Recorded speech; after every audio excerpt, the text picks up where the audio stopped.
we got the one and only Denim Richards coming on the show from Yellowstone today. Okay, I didn't know where you were going with that at first. I'm like, I got you now, though. Yellowstone. It's a Western. He went cowboy. It's all right. It's all right. Ding! I just spit into their doohickey there. That's right. But yes, guys, he's talking way more than just Yellowstone, though. Oh, my gosh. This guy, is so good. Woo, one of the most educated and informed individuals we've ever talked to, and he's going to bring a message for you. And you guys, this is a can't miss. Yeah. Make sure you stick through and listen to this whole interview, guys. Agreed. But that's later on the show. Now, let's get a little crazy.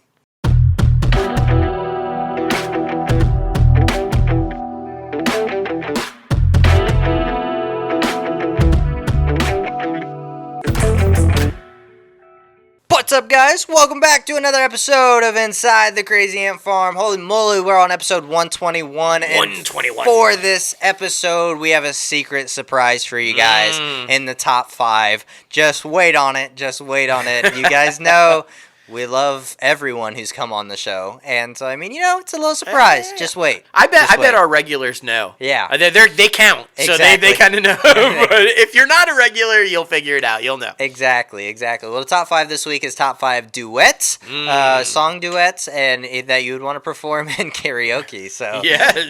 that's fun. Of course, your host with the most, myself, JLo Fantastic, and the one and only Mouth. What's up? Yes, guys. But we got so much to talk about today. I mean, like Netflix, Ted Sarando's coming up as co-CEO. Yes. Makes sense because he's kind of like the in-front guy. I mean, Reed Hastings is like behind the scenes.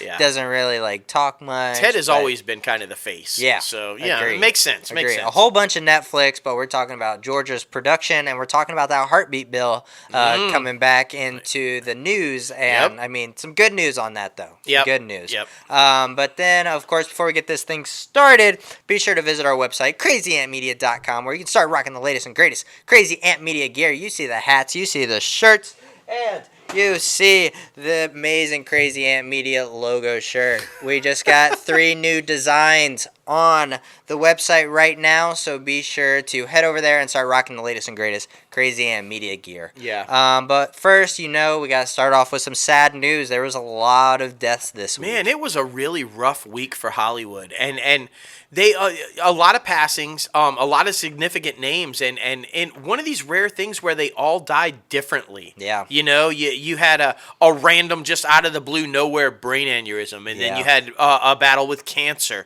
You had an accidental drowning, and then of course a suicide. And so Grant Imahara from MythBusters. Yeah. You guys know he did a lot of Marvel stuff as well. He was a big Marvel fan, and used to do stuff with Carrie and a bunch of stuff like that.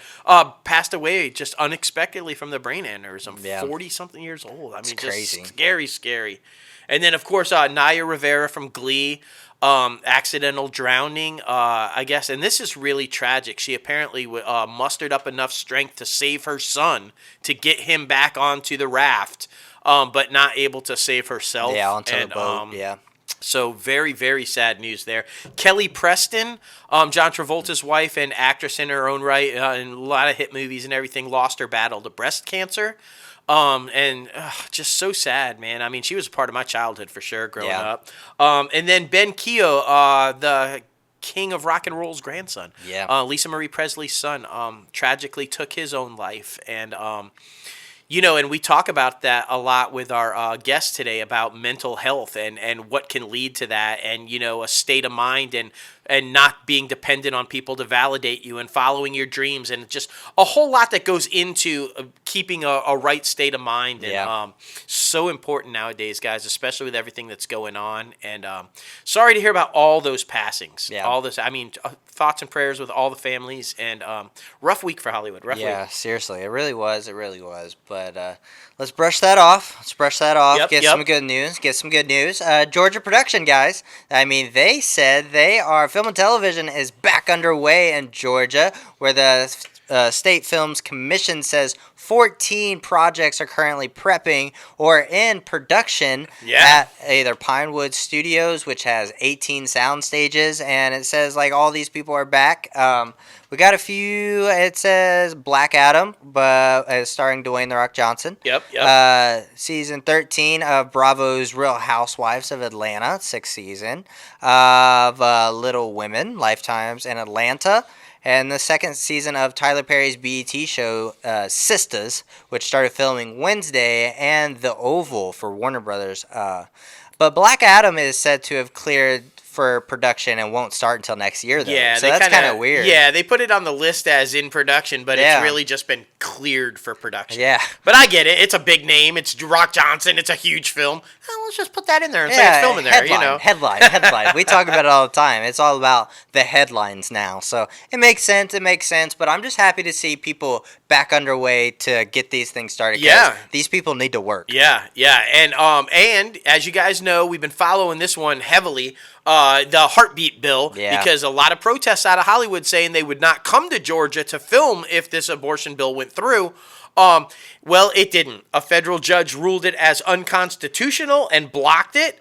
You guys might remember we talked about this back in October when it was temporarily blocked, had an injunction put against it. But this time it was ruled against as unconstitutional, and the ruling states that it shall permanently never be enforced through the House again, meaning it cannot come up into court ever again. Aha. At least this bill. Yeah. You know they're going to try again with a different somewhere one. else, yeah. But this is good news because production opened back up. You guys just heard they're rocking and rolling on some films and television shows. So the last thing they would have needed is for this bill to go through and then Hollywood boycott. Exactly. So, just all fucking pull out of there. I'm really glad to hear this because I'm a huge, and I mean watching like some stuff about it, but huge supporter and huge fan of Tyler Perry Studios, which is just badass on a Confederate naval base or on a Confederate army base. And it's just epic, man. If you haven't seen or like took a studio tour through this thing, you can watch one on YouTube of the studio, and it's epic. So I mean, I'm super glad and happy that productions are not getting pulled out of Atlanta. Yeah, no. And unfortunately, though, even productions that are in Atlanta due to other reasons have been delayed and or not happening. And I'm crushed about this one because I'm so super freaking pumped about this one.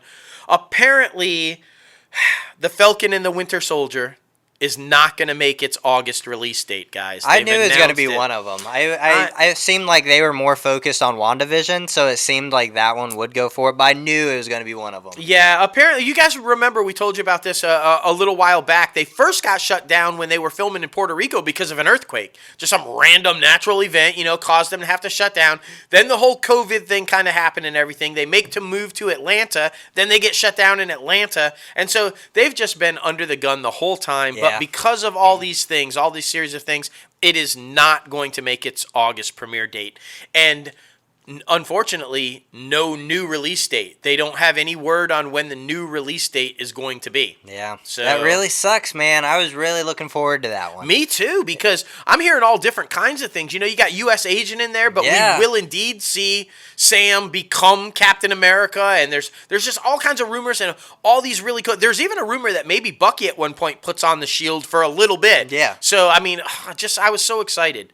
The good news, like Logan said, WandaVision is on track, and it appears will make its October debut. Yeah. So at least there was some good news there. Exactly. And I mean, Disney has some more good news. I mean, talking about Disney Plus, and it's going to be a spin-off series of the Clone Wars. I mean, the popularity of that show just skyrocketed after hitting Disney Plus. So I'm honestly not surprised. But it's going to be Star Wars The Bad Batch. It's going to be another animated series. Like I said, it's going to be a spin-off of the Clone Wars. The show is slated to launch on Disney Plus sometime in 2021, and it's basically going to be the first batch of clones that they make during the Clone Wars.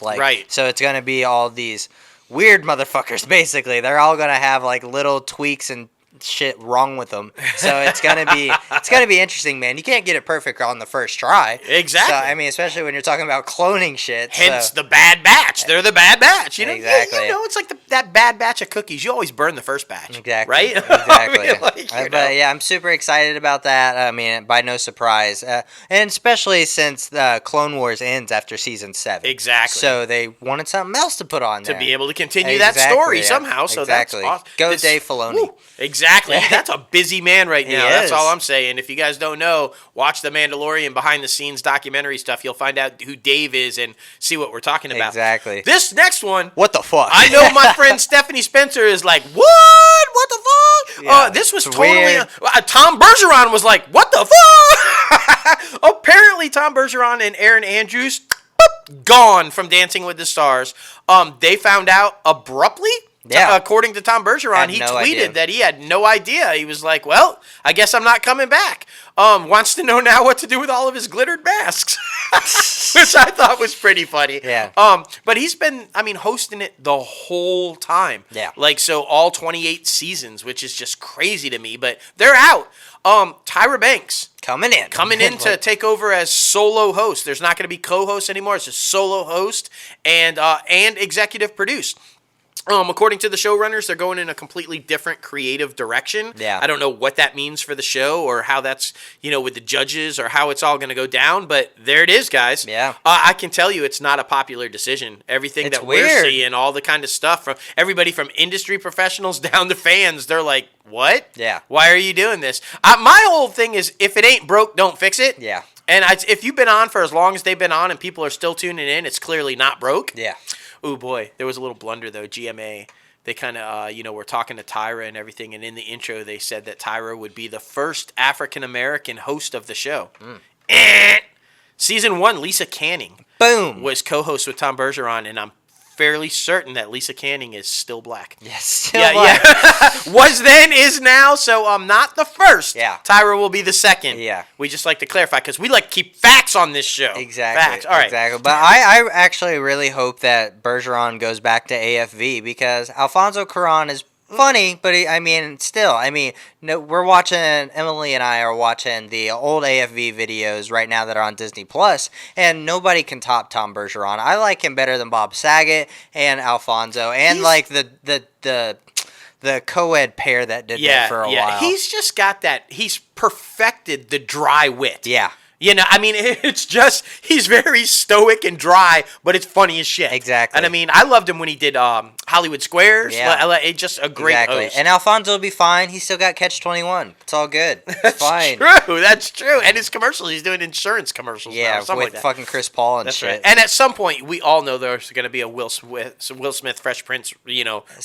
point, something. yeah. He'll be all right. Yeah. I'm excited about this next one, too, because I'm a huge fan of Caitlin McGee. Please come on the show, Caitlin. I've been trying for a while. Please come on the show. Huge fan. But former Bluff City Law star Caitlin McGee is set to go with Topher Grace, that 70s show. Topher Grace, you know him, you love him. Bad Venom, but awesome Eric.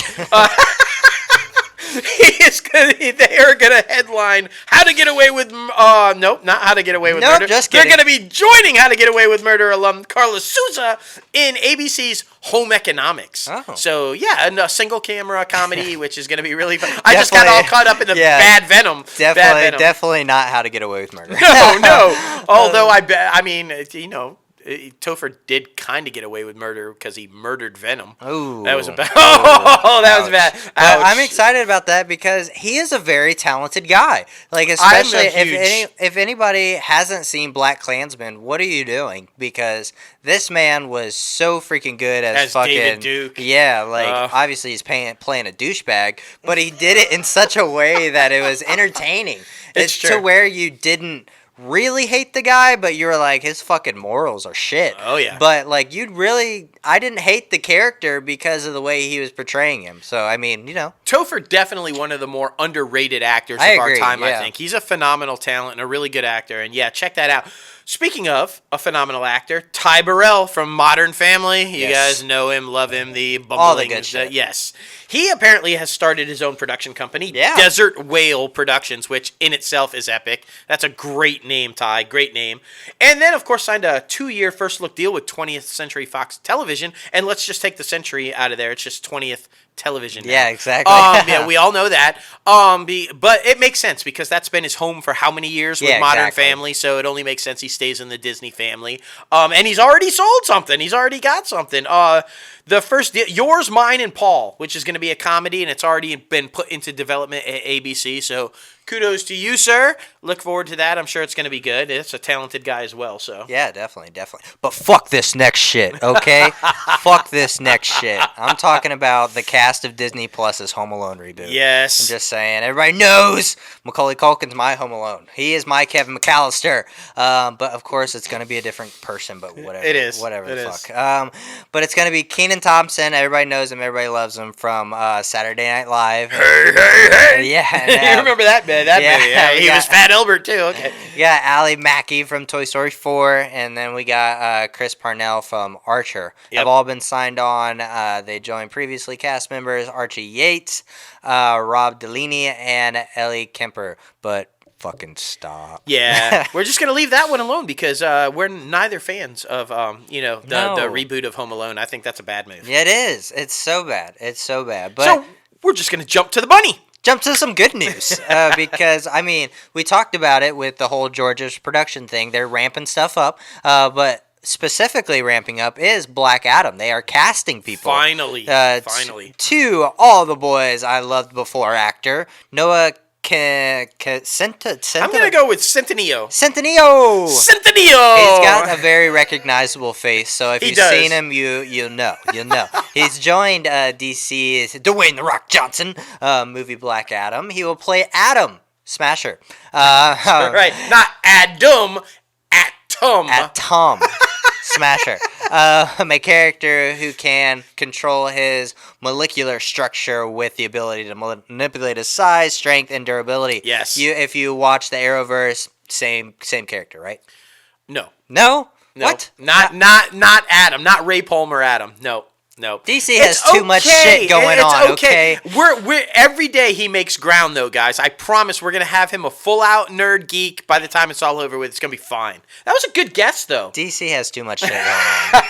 I'm just saying. I'm just really excited because this Black Adam movie has been talked about, rumored, and in development forever. The Rock has been trying to get this thing made, and it's now finally a go. And they're casting, and they're getting. You heard at the top of the show they're going to start shooting next year. It's already been cleared for production. So well, this is another Deadpool situation where it's taken like 7+ years to get this bitch made, and like it's absolutely insane. Exactly. But now heading over to HBO Max, they have ordered a World of Calm, a series based on a popular app. A 10-episode order, co-produced by Calm and Newtopia, combines mesmeric imagery with narration from A-listers, which is absolutely insane, the amount of people badassery that they got on board. Mahershala Ali, Idris Elba, Oscar Isaac, Nicole Kidman, Zoe Kravitz, Lucy Liu, Calvin Murphy, and Keanu Reeves. Zoe Kravitz is my go-to crush right now. She's just so badass in everything. Yeah. Everything. I agree. She is. Eating hot wings and hot sauce, like on High Fidelity, like Catwoman, just like the music. She's just epic. Yeah. Zoe, come on the show. Seriously. and we've talked about this before. When does Mahershala Ali sleep? Never. It seems like every project we talk about, he's somehow attached. I know. This guy is like the busiest guy in Hollywood right now. It makes absolutely no sense, And man. so just relax and stay calm. Exactly. It's that thing. You've seen him. You know what it is. It's based on that. So there it is. You know. For all of you daytime television lovers out there, Oh, my mom especially- was jumping at this one. Yeah. She was literally just talking about this in the car the other day. She Yeah. was so excited. The Bold and the Beautiful Yes. is going to have new episodes starting Monday. Yes. Because for anybody who doesn't know, they actually went back into production a couple of weeks ago and started shooting some new stuff. So new episodes of The Bold and the Beautiful starting Monday. Exactly. How long will they last? We No don't idea. know because Newsom has shut that shit down again. So I don't know how many new episodes they got in before they, so I don't know. And before you ask, yes, we have an answer.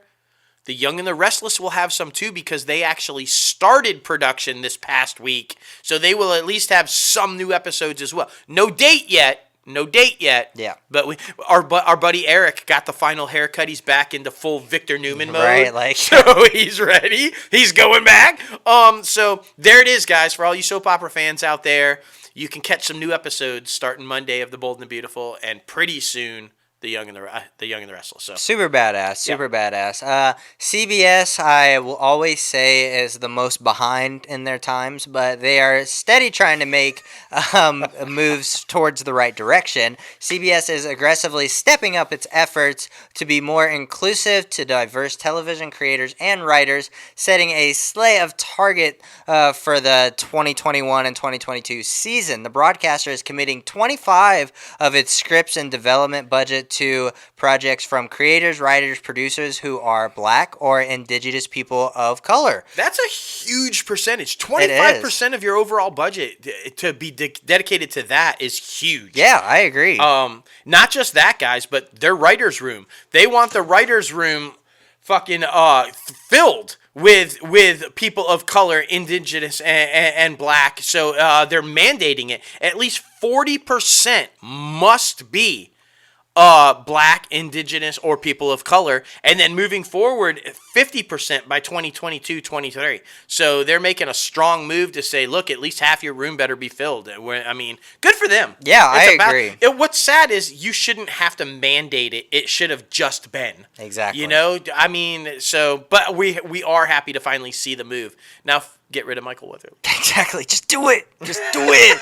And fucking Les Moonves. We know you're still paying him. That's right. That's right. But now heading over to NBC Universal. Everybody knows the Peacock launched this past week. It's all right. Whatever. Yeah. Ava DuVernay, though, she will be debuting her first primetime unscripted series. Unscripted? Interesting. What? Like, yeah, she's super, like, savvy with the pen, but now completely going off the rails. Home Sweet Home, a 10-part social experiment for NBC. Each episode of the series follows two families who lead very different lives for life-changing experiences. It will explore what it's like to walk a mile in each other's shoes, challenging by racial, religious, economic, geographic, gender, and identity assumptions as participants exchange homes for a week. Holy shit. Yeah. And experience a life for someone unlike them. So you did that very well. Thank you. Very well. That was a lot to consolidate, and you nailed it. Thank you. So there it is. Look, this next one, they're dragging him out. They're bringing him back out. I think the last time we saw him was Book Club, maybe. I think. But Miami Vice man himself, Sonny Crockett, Don Johnson, is making a return to television. Yeah, right. And you should like this one because he's going to team up with Saturday Night Live's Chris Redd, and they're going to co-star opposite Kenan Thompson in NBC's upcoming Kenan series. Yeah. So why don't you just focus on that, Kenan, and forget that Home Alone shit? I know, right? Just go there. Do that. Just go there. Dumbass shit. All right. We just Dumbass wanted shit. to mention that Sonny Crockett was coming back. Yeah.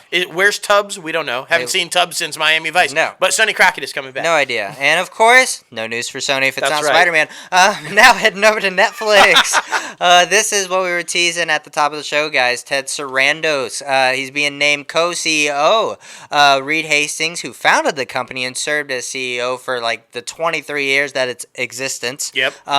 Is I believe he's going to be stepping out here soon. Soon. He wanted to let everybody know on this quarter two conference call, earnings report and everything. He's not going anywhere yet. But this is the start of the succession plan. And so, because you've got to. If you're going to exit the company properly after all those years, you have to have it in place. Exactly. You can't just up and leave one day and say, oh, good luck. So this is the start. This is the succession plan.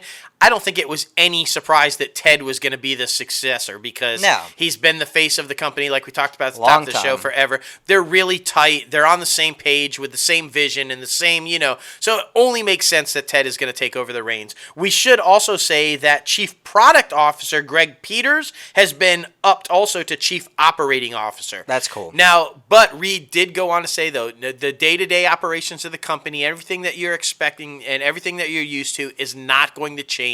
So don't worry about it. They're just making these promotions and starting the succession process. So Exactly. there it is. Exactly. And somebody at Netflix must have something on somebody at Paramount. I'm serious because they just keep passing everything to them. Exactly. Everything. They have a deal, but still, like, they have their own streaming service and they keep giving things to Netflix. I would not have given this one up. When we get ready to talk to Denim, our guest coming up, I mean, he's on Paramount Network right now, and Yellowstone is slamming in the ratings. Yeah. It's one of the most popular shows. So if you have a series that's about to come on to that network, and it stars fucking Lily Collins, which you know is going to be huge, why would you give it away? Makes no sense. Well, that's exactly what they've done. Exactly. The upcoming Paramount Network comedy series, Emily in Paris, Yes. which, as I said, Lily Collins, and it's a Darren Star, 90210. Like, if ever there was a guy that create this type of a show, it's Darren Star, right? Guaranteed to be a hit, will now exclusively be on Netflix.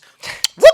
Passed it right over. Yeah, it's just super wild. I mean, there's a whole lot of weird things with Paramount right now. I mean, with the Peacock launching, Yellowstone is also on the Peacock. So why is it not on, what was it, CBS All Access? Yeah. Like, why? Why aren't you keeping your stuff for your own streaming service? Somebody's got some dirt, man. And here's the crazy thing. I mentioned Darren Star. Well, Darren Star just signed an overall huge deal with Viacom. Yeah. So why is his first show going to Netflix? Netflix? Paramount just whoop. I don't know. You know.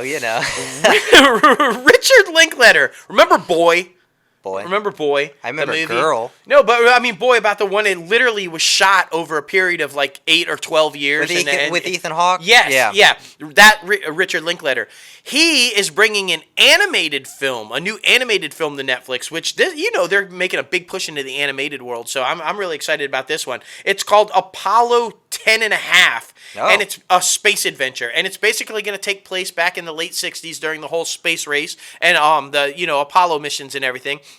It's going to be based on his life as a kid in Houston during this time.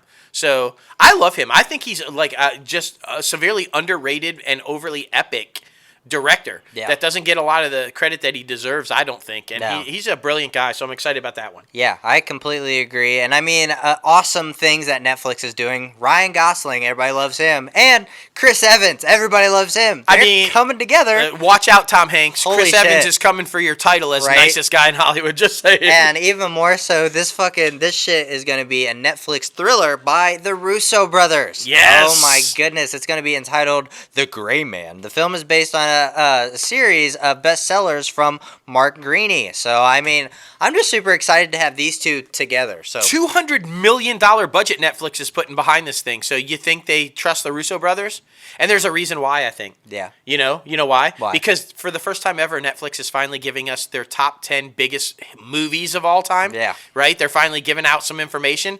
And the Russo brothers movie with Thor, Extraction, was number one on the list. So it only makes sense you're going to plop down $200 million for another Avenger star in another big movie. That makes sense. Exactly. But yeah, like you said, Extraction, number one. Bird Box, that was a cult phenomenon. Yep. I mean, it was all over all social media platforms. Oh, Spencer Confidential, number 3. We love that one. Our buddy James Dumont comes on to talk about that one. Be sure to go back and listen to that interview. Six Underground, the one with Ryan Reynolds. Murder Mystery.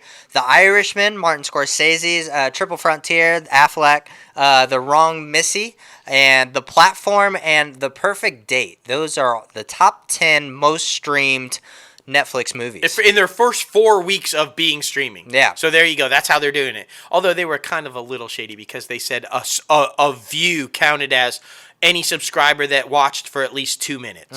2 minutes? Hey, Come on, people guys. dropping off sometimes. Exactly. So, I mean, whatever. But Apple, not to be outdone, Apple is going after. They want to be serious too. They signed your man Idris Elba. Yes. What? Yes. His Green Door production company has signed a first look deal at Apple, and we know this one down by heart now, right? Right. Under the deal, Elba will produce both series and features for Apple's streaming platform. Yeah. So good for them. Yeah. And they got JT. They did. They got did. JT. I'm super excited about that one. Apple, has landed the SK Global feature drama Palmer, starring Justin Timberlake. Underrated actor in itself. And Exactly. I like this, though. The movie follows former college football phenomenon named Eddie Palmer, who, after a stint in prison, returns to his hometown to get his life back on track. And there he not only faces lingering conflicts from his past, but also a much more surprising challenge as he finds himself suddenly in charge of a unique young boy who has been abandoned by his wayward mother. Hey, guess who his wayward mother is? You might have heard about her in the linked to JT a little bit in the past. Alicia Wainwright. It's this movie, guys.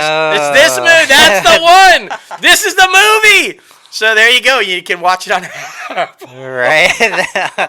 Oh my goodness. I just had to throw that out there. That's the movie. I know. And I mean, we talked about it for always Quibi. Freaking, they haven't had a lot of good publicity since they started, but you remember that lawsuit about the turn technology, the turn shit?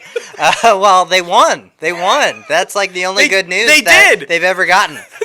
They probably won't last much longer, but while they're still around, you'll be able to turn that shit. Yeah. All right. Oh, my goodness. Well, fucking crazy-ass industry news segment, man. We love it, though. So much good shit.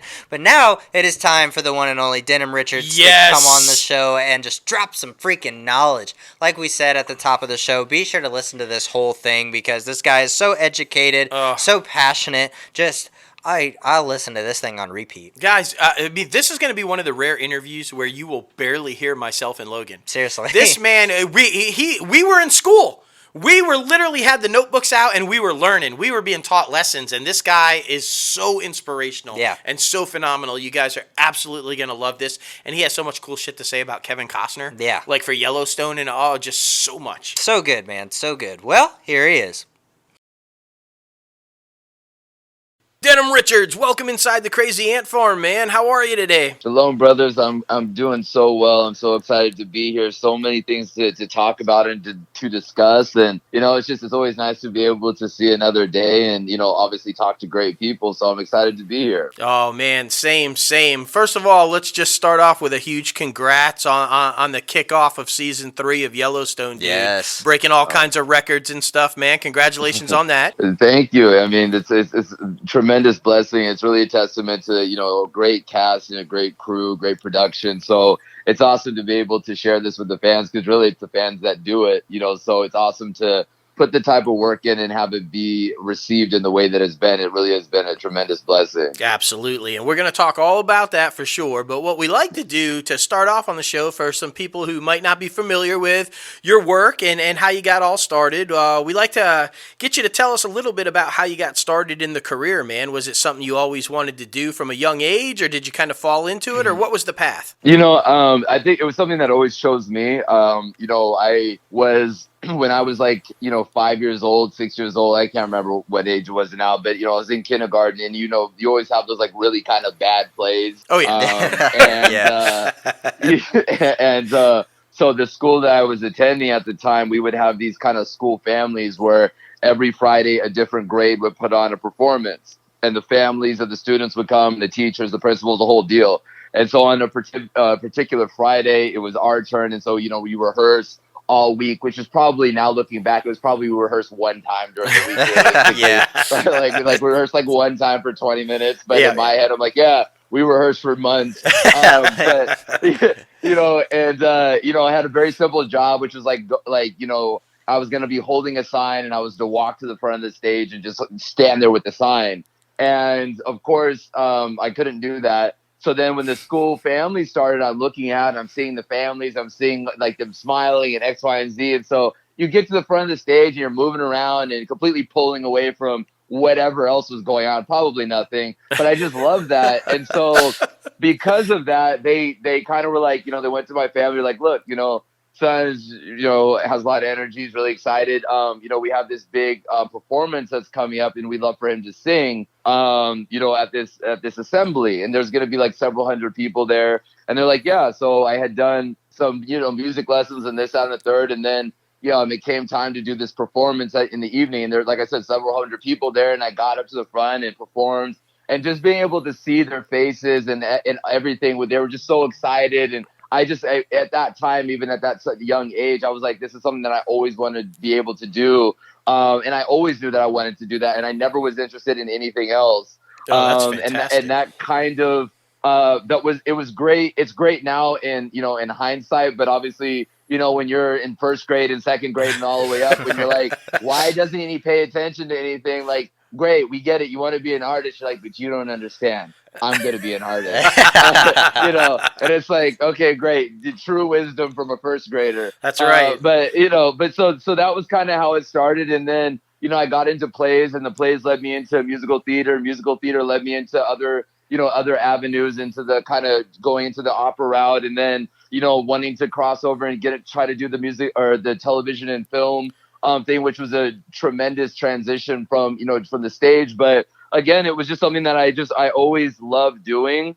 And I just love that ability to try to affect people positively. And especially when I was doing theater, it was awesome because, people go through so many things in their everyday life. And I thought it was such a beautiful thing Sure. to be able to see people congregate for a couple of hours on a Friday, Saturday, or Sunday, afternoon or evening, and just kind of throw all of those things away and just be entertained. Was awesome that, you kind of got that opportunity. And I've just, still to this day, that's what I probably enjoy most about doing this. Oh, dude. Yeah, that's awesome. I love to hear, like, even at that young age, 5, 6 years old, the knowing that have the ability to make somebody else feel good Right. by Yeah. what you're doing. That's amazing to be able to recognize that at that young of an age, like the power that you have to make people feel good. I mean, Exactly. Well, I think it's like I said, it's a blessing from the Most High for me. It's like, you have certain things. It's like, there's no way that I should be able to know that or have such strong understanding of it. It's Right. at so young, but you're just, you get convicted and certain things get into your spirit. And it's like, if you're obedient to it, I feel like a lot of good things can happen. I think it's usually the converse when you're usually fighting against it, because oftentimes I think that we become very dependent on outside people to give us credibility or to give us permission to kind of follow the things that we intrinsically or spiritually feel like we should be doing. And I think that oftentimes so many people often kind of give hold to those other people, and then they kind of look back at their lives when they kind of had an opportunity to really sit with themselves. They're like, dang, all these people that I listened to are no longer they're not even in my life, number one. But number two, it's like, if I had just listened to what I wanted to do, I could have been here, I could have been there. And I've just Right. always been that person that was just like, screw it, I'm just going to do what it is. And at least, good, bad, or indifferent, if I fail because it was something that I wanted to do, not because I was taking advice from other people. So, you Love take that. that for what it is. Dude, we're like 5 minutes into this interview, and normally I say this at the end, but right now I am so motivated by what you are saying. Seriously, man. Like, you are just so excited about your craft and your passion, and just have always known what you want to do. And I mean, doing some research on you, we see that you're very much into the community of aspect of everything. I mean, you're always trying to help other people out. If it's not your fellow cast members, it's the people in your community. We're going to talk about your nonprofit later on in the show, but yeah, man, just everything that you're saying right now, it's just getting me pumped up. Absolutely, Well, absolutely.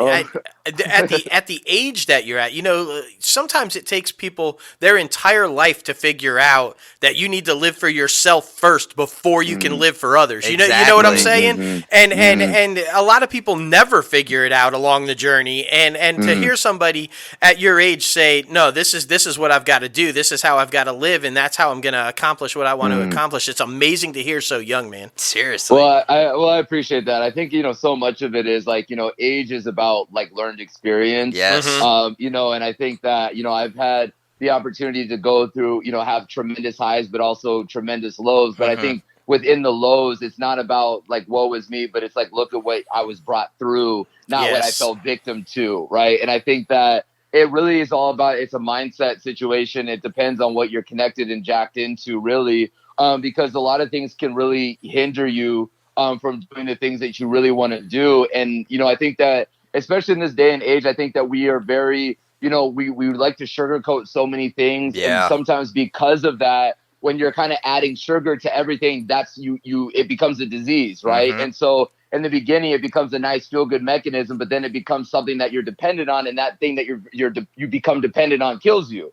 And I think that oftentimes it's like we have to kind of have these real conversations. We have to really look at ourselves in the mirror and go, look, everybody has a story. Everybody has a journey. It's not about how you fell victim to it, but it's like, but look at where you are. You made it. You know what I mean? Like you made it and you're here. And so it's really, for me, it's just always been about, if you can be able to have an opportunity, if I've ever was blessed with an opportunity to have a platform, that would be something that I really wanted, to focus on, because it's really, being an artist and stuff like that. I think it's so beautiful and it's so awesome. But to me, it's much more about what you do with it, more so than how entertained you can keep people all the time. Right. And I think that that's kind of a thing where it's like you kind of can get into this mindset where it's like, hey, consume more of me. Mm-hmm. And that's, again, a self-destructive thing because there's nothing in there, and there's nothing in there but just self-adultery, and it's not fulfilling. And so it's like, for me, I've always been a person that it's like, if I've ever was given the opportunity just to pour it out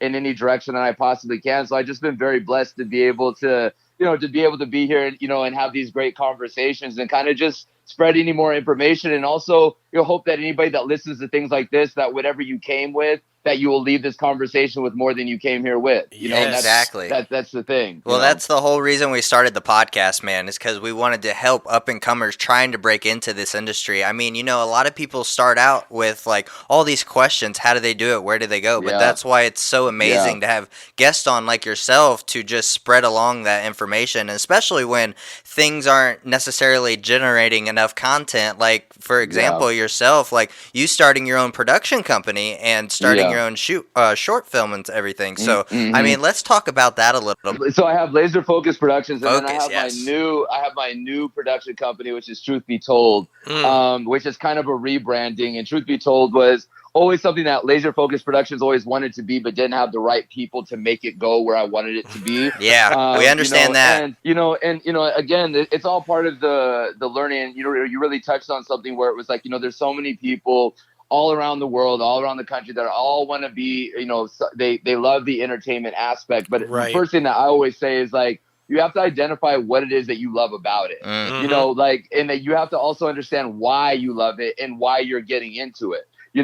It's like, if you're trying to do it because you can be on billboards, and you're getting into it for all the wrong reasons. Exactly. And you will never, it's a self-destructive pathway to try to do that. But if you believe in what you're doing, you also have to create. You know what I mean? Like, you have to. I got to a point where, for me, like, I've always been a giant historian. I love history. Yes. And it's always been something that's really, like, touched me spiritually in a way, because there's so many things in our past and our history that we just never got to learn. And I always found it so baffling that, I was in school for so long, never felt like I learned anything. And then when I was out of school and had access to information, the amount of information that I loved to educate myself on, which was always so funny, because I was like, man, if I had learned this stuff in school, I probably wouldn't even be in entertainment. Right. Like, it was just like, because it's just so fascinating. And so I think that, so I created Laser Focus Productions because, for exactly what that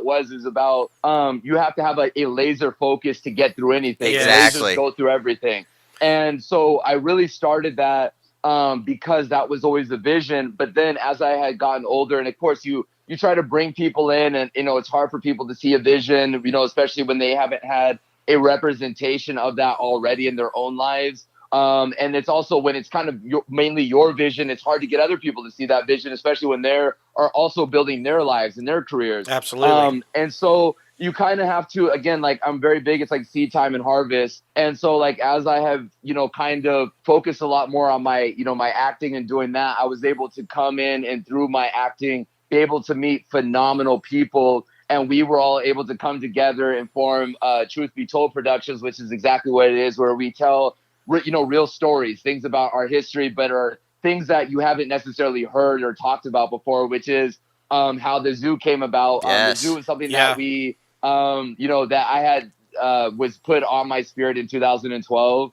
And it was about, like, we need to tell stories about the things that we have gone through in every single situation. And so the zoo talks about what was going on during World War II to men of color. Yes. And, one of the things that was going on during that time was you had the concentration camps and everything that was happening, but also within Africa, you also had a major situation, which was like the pillaging of Africa that had been going on for several decades. But it was really an opportunity for all these different countries around the world to really go in and start splitting it up. Some people were taking the cocoa, other people were taking the diamonds and the gold, and they're splitting it all up. But one of the problems that a lot of these European and, American countries were having, and states in America were having, were that they were going into these countries and they're like, we're dying and we're burning up and we're not able to deal with the climate and X, Y, and Z. And so they would take these men of color, they would take these black men and experiment on them. They would dunk them in water, they would test them with heat lamps,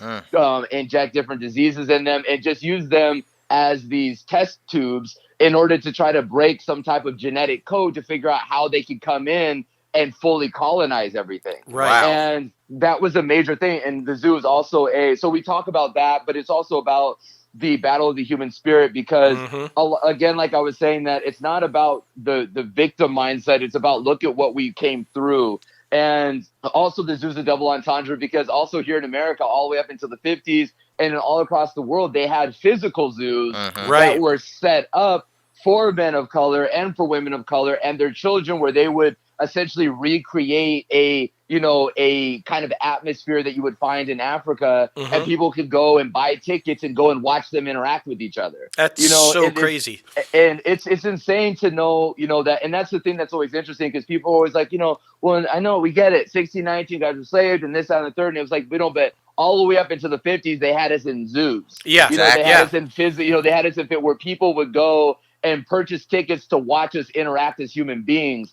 So this was a thing. This was also an opportunity to, be able to have deeper discussions, but do it through a medium of entertainment, because that's something that really helps break cognitive dissonance for a lot of people. And so you kind of can take that. And so for me, I was like, okay, well, you kind of get this mode of so much history and so much information, but you have to do it in a way that I believe is palpable for people. And so if you can put it in a form that's entertainment, but that's also educational, it kind of becomes an affirmation-based thing. And it kind of becomes something where you can go, wow, I had no idea that happened. And the goal is that then you would see something like that or hear this type of conversation, think that it sounds so extreme that you then go and do the research to think that it's so unbelievable. Then when you find out that it's true, that hopefully you go to yourself, well, dang, if I didn't know about this, what else might I not know? Exactly. Right.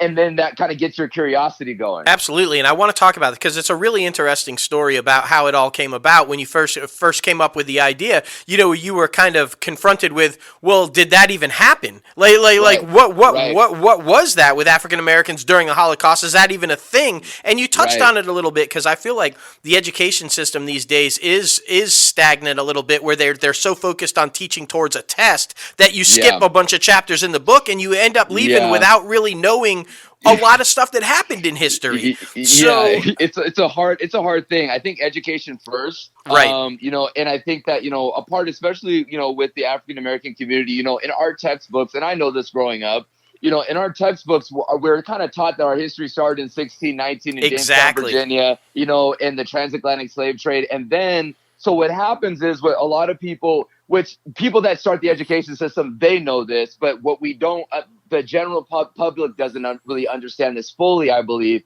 which is what you're doing is you're instilling this mindset into these children that it's something for them to be ashamed of. Right. They're ashamed of slavery. But it's more than that. It's because you were a slave because of the color of your skin. So now you're looking at the color of your skin and you're ashamed of the color of your skin. And so now you're upset and you feel disgusted. And then when you're finally given some type of person or man that you're allowed to look up to, maybe a Martin Luther King or a Malcolm X, those people are then assassinated. Right. So then it's almost like, oh, well, if you want to go the more intellectual route and become an intellectual and have deep conversations and have wisdom-based conversations, oh, you're a threat and you're to be murdered. Right. So you kind of get stuck in this real juxtaposition where, okay, your history was a slave, and then if you wanted to be an intellectual, you were murdered. So then your only other medium is to become an artist or become a basketball player or a rapper, an athlete. And again, there's nothing wrong with that. I'm on this podcast because I'm an actor, right?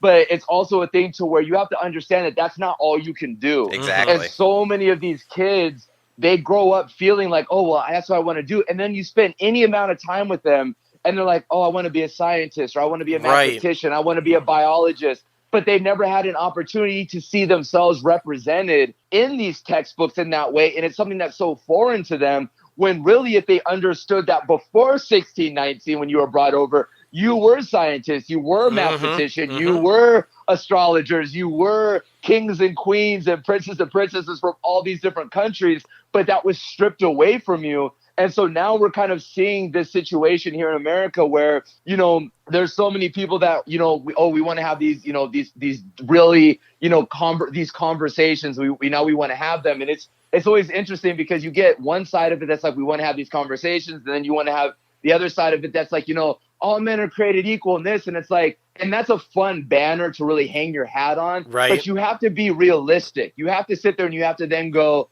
look, I understand what you're saying when you say all men are created equal, but you have to understand that Thomas Jefferson, who said that all men were created equal, also had hundreds of slaves. Exactly. And also within those same documents, also said that people of color were 3/5 human. So when we're saying that all men are created equal, he wasn't talking about people of color. So it becomes this very watered down, whitewashed version, this feel good situation to where, well, we don't ever have to acknowledge anything because we weren't a part of it. And it's like, well, maybe you didn't benefit. Maybe you weren't a part of the slave trade, but you benefited from it. Your great grandparents benefited from it because there's all these different organizational things, from the housing situations, from the work opportunities. And, we have this thing in America where it's like, well, if people of color would just pull themselves up by their bootstraps, and it was like, well, we did that multiple times. We had Seneca Village that is now in New York City, in New York City is a park. That's now, right? We had that in Tulsa, Oklahoma, where we had over 600 businesses and hospitals and dentist offices and then it was bombed and firebombed, and those people were all completely destroyed and devastated. So it's always this notion where it's like, we always want to focus on these very myopic, feel-good ways of history so that we never have to look at ourselves in the mirror and go, how much of this did we allow to continue to go on? But I've always been a big deal where it's like, look, you can't ever expect for anything to be different if you also are not willing to accept the real things that happen. And so if you can kind of do this in a form of entertainment, I think that it helps. But really, you have to get into the education first, because if they don't know what they were before then, they can't have any idea with where they're going. Right. That's exactly right. You can feign ignorance really easy, but when you face down the education and you educate people in an entertaining way, like you said, then that's where the importance comes in, because I don't think you can have the conversation until you have the knowledge to have the conversation with. Right.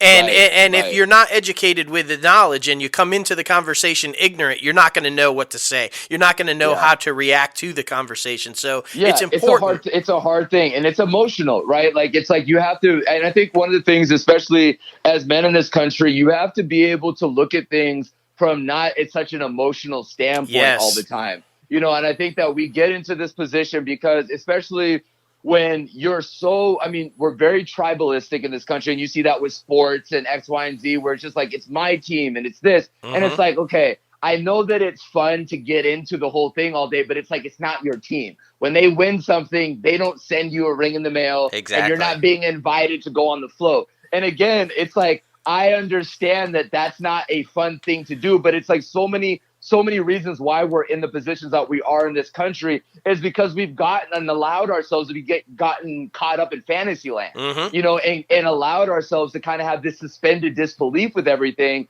to where it was like, oh, well, slavery, what happened hundreds of years ago, and this, and it was like, yes, this happened, the slavery was going on in 1619, but then after that, it was segregation. And after that, it was this, and after that, it was this. So it was like, this was a linchpin of the things that happened, but there was all these other things that bounce on top of that, where you're not willing to talk about the things that were in the Willie Lynch letters, things in the Willie Lynch letters that, like he said, quote, if we implement these things and you take heed to what I'm saying, these are things that can be successful for the next 100 years, 300 years, if not thousands of years. So you're looking at this model that was set up from 1712 when he made this speech, all the way up until today's society, where the first patrols were slave patrols. Well, as it goes on in society, those slave patrols just turn into police departments. Yep. So it's like you really have to look at things and go, yes, you may not see it in the same way,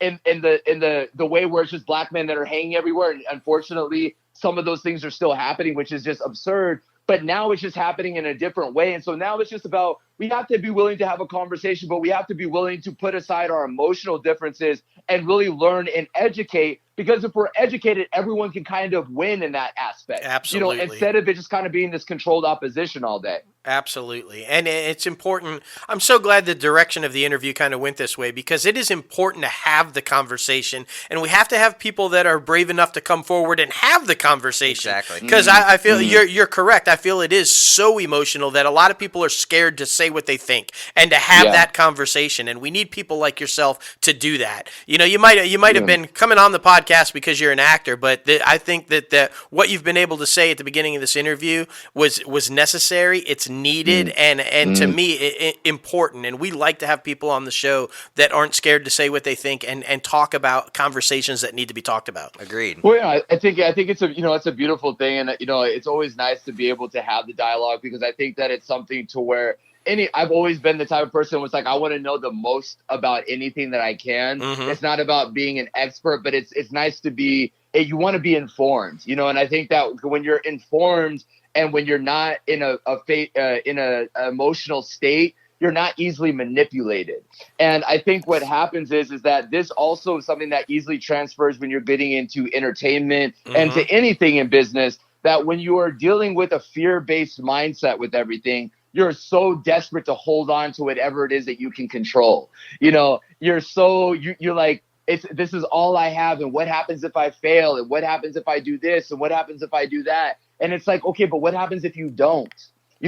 Like at a certain point, you also have to begin to look at things from another standpoint. Exactly. Because it's like, what's going to happen if you don't do something, but what happens if you do get out of bed? What happens if you do put one foot in front of the other? What happens if you do say, you know what, I'm going to challenge myself with something new every single day, and you put together those types of seeds and you sow those seeds every single day? What could it look like in 6 months? Because you've seen what could happen if you don't do it for years and years. You're ending up in this space. So at a certain point, I think, for everyone that is listening to this and for the way that I try to live my life in that way is like, you kind of get to a point where you genuinely have to be sick and tired of being sick and tired. Yes. And kind of allow yourself to start stretching yourselves outside of kind of the comfort zone. And it's like the beautiful thing about a comfort zone is that you're comfortable, but nothing grows there. Yep. Yeah. Exactly. And I feel like a lot of people don't acknowledge either what they have or what they don't. They need to acknowledge the privilege that they have or the privilege that they don't have and start working towards a way to make a change, Yeah, I mean, and it's any way. And I think that, in the art and, especially in the medium of the arts. And that's why I think it's always such an encouraging thing to where, if you understand why you want to be an artist and what an artist is, it's about the expression, right? But also it's a great opportunity to use it as an educational tool. Yes. When I was in school, there's so many things I was like, this is boring. And yet when the teacher would roll in the really crappy television on the roller, yeah, right. I was like strapped in. You were just like, oh, what are we gonna learn today? Hell yeah. You know what I mean? That's like, it. and so it's like, so it was always like I was like in a daze through 90% of the school year. But on that day of 35 minutes, when she would roll in that television, you're sitting there and going, what is it that I can learn? Because you're getting to see a different world. You're getting to see something that's real. Exactly. It was something why I was like, I always loved like the Magic School Bus, because it was like, who doesn't want to learn like that? Where it's right? like, let's get out of the classroom. Let's get into the dirt. You know what I mean? Let's get in Hell yeah. and like learn, and really do that. And I think that as an artist, if you create, take yourself outside of just a building and take yourself outside of just a city. Go and use your imagination and really just play, and play and build, and don't do it because, oh, I'm trying to be seen or but just use it as a form of expression. And oftentimes when you do it as a form of expression, it can turn into a form of education. That's it. And then you're getting to tell a story in a completely different medium that is much more easy and palpable and easy to digest for the population. I got to tell you, man, had you not gone the arts route, I could see you behind the pulpit, bro. Or a podium, man. You should run for office. I would vote for you in a heartbeat, my friend. I would vote for you in a heartbeat. Well, it's funny that I appreciate it, but it's funny. When I was younger, which no one will be surprised now when they hear this, but I was like 3 years old. And the one thing they were like, he just doesn't ever stop talking. No. It was just like, even at 3 years old, it was just like, he's always saying something. It was like, you're not forming any words, but you're just like, I have something to say.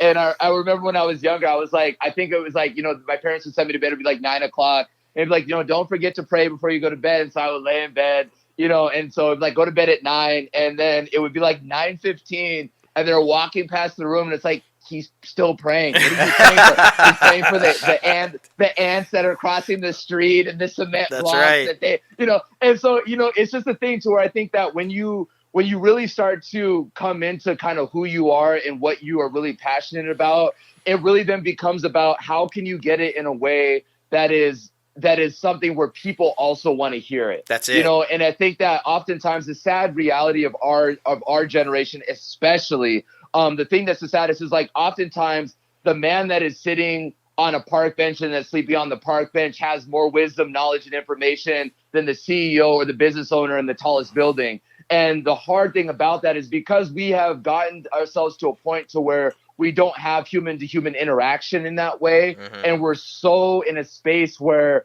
we are looking at everybody about like kind of like what it is that you have done successfully before we care about what they can bring. Right. And there's so many people, and we know this. You sit under your grandparents, you're like, all they did was farm, but they know everything about the world. They didn't go anywhere. Like somehow they never traveled anywhere. Right. They didn't see anything, but yet they can tell you about how everything works and how everything happens. That's right. And so it's really an interesting thing to be able to like, you get to a point where it's important to sit with yourself, but it's also important to learn and expand. And like I said, all praises to the Most High in this situation, these circumstances, because I think that, if we can get this next generation to get into curiosity and to get into critical thinking and to empower themselves to think for themselves and to challenge themselves outside of just the normal kind of everyday, easy, digestible things, I think we could create a tremendously beautiful society. But it's not until we get to that point that I truly believe that we can really move the needle on anything.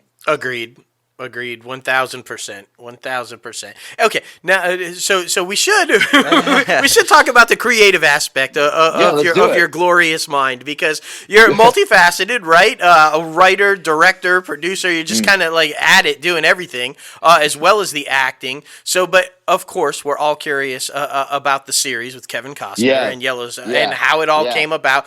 I got to ask you, when you auditioned for that role, did you have any idea it was going to be a recurring role, or kind of now you're up to the series regular? Right. Going into it, did you have any idea, or what did you know? No, it's funny. So again, I think this is something as an artist too that's so important. But I think more importantly, in any job, you never know who you're talking to and who you're going to work with and who those people are going to be in the future. And so I was doing a film prior to Yellowstone called Chickasaw Rancher, and I was working with I had a scene with Tommy Flanagan, and we were doing this campfire scene, this really like highly emotional scene, which was an amazing scene. Super excited to see it when it comes out. Right. But he was telling me, he was like, I have this, one of my best friends is John Linson. He was on Sons of Anarchy, and then he's like, hey, Taylor Sheridan, they're doing this new series called Yellowstone. Kevin Costner is the executive producer. He had no idea that he was going to be in it. And he was like, you got to, call your people and see if you can get, an audition. I was like, well, that seems amazing. Like, and it's a Western. I was like, oh my gosh, this is dope. And so, and what I was doing beforehand, Chickasaw Rancher, it was also a Western. It was just a period piece. And so I was like, well, this would be amazing. So I remember I called my manager and she's looking up and down. She's like, Denim, I don't see any auditions for this. Like, yes, we see information that there's this new series that's coming out. And I was like, do whatever you can under every rock, like dig under everything, figure it out. This has to happen. And so finally, one day she's like, send me pictures and X, Y, and Z. And so I went into the audition, really just kind of in the pocket already and had no idea. You're just like, I was maybe like a week and a half off of being from Chickasaw Rancher. Right. And so I was kind of already still in that kind of cowboy pocket. Right. And I was just kind of like, well, let's just go in and just do what I do. And so after that, I had gone to the producer session, and that's when I met John Linson in there. And then Taylor Sheridan was on Skype because he was in Utah. The show was already cranked up and ready to go. Mm-hmm. And, he was sitting there and he was like, the role that you're doing, this was like before I had gotten ready to read. And we're just kind of talking, and it was so cool because Taylor's just so welcoming and warm. And, he was like, Denim, this is a really, you really want this role. And I was like, yeah, no, I know. Like, trust me, I know. I really, I know. Yes, I really want this role. Like, yeah, absolutely. He was like, no. He's like, this is a character that, is going to be on the show. It's like, he doesn't get killed off in the first season. And you're just like, you're sitting there and you're like, every actor's dream is just to be on a series Exactly. continuously. And so then you're sitting there and you're like, great, no pressure. He's like, okay, and let's get into it. And you're just sitting there and you're like, yeah, but at a certain point you're just like, let's just do what I do, and it's going to be what it's going to be.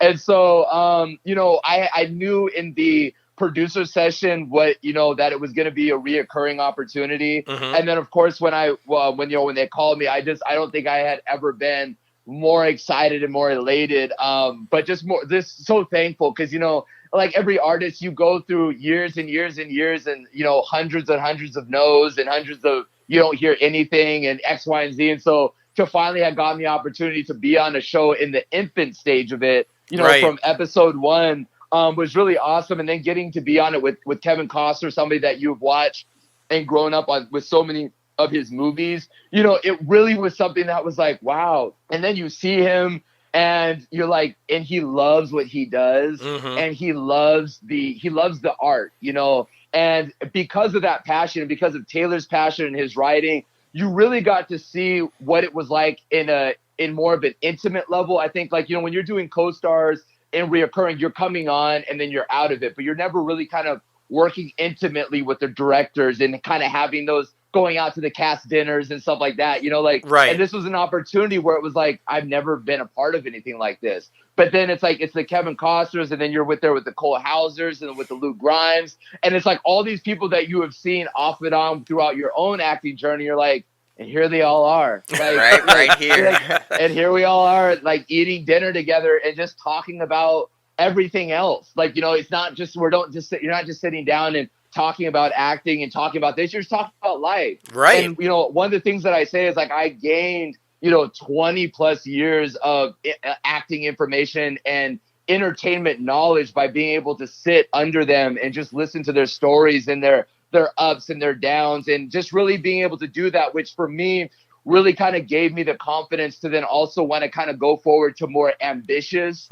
projects. Which was like, coming into the zoo and stuff like that, which are things where you're like, man, they have given you the information of like Taylor Sheridan. The thing that I admired most was so many people wanted to be on this show, right? But he wanted people that he handpicked. Right. It was like, yes, we could get a name actor here and a name actor there and a name actor there. It was like, but we're looking to build a family. There you go. It's like we're looking to build, and you really got an opportunity to see something where it was like, wow, this is what happens when a man also believes in his vision. And when he goes like, yeah, I know that a lot of people can't see it, but just trust me. And when you saw this family and you see everyone, you're like, we're not only, like, we enjoy working with each other, but we're also friends off of film. Mm-hmm. We traveled together and we spent time together at each other's homes, and, and dined and broke bread with each other. And I think that's something that's so beautiful. So part of the thing that's so awesome with this show is, like, you really do become a family. And also because of where we shoot,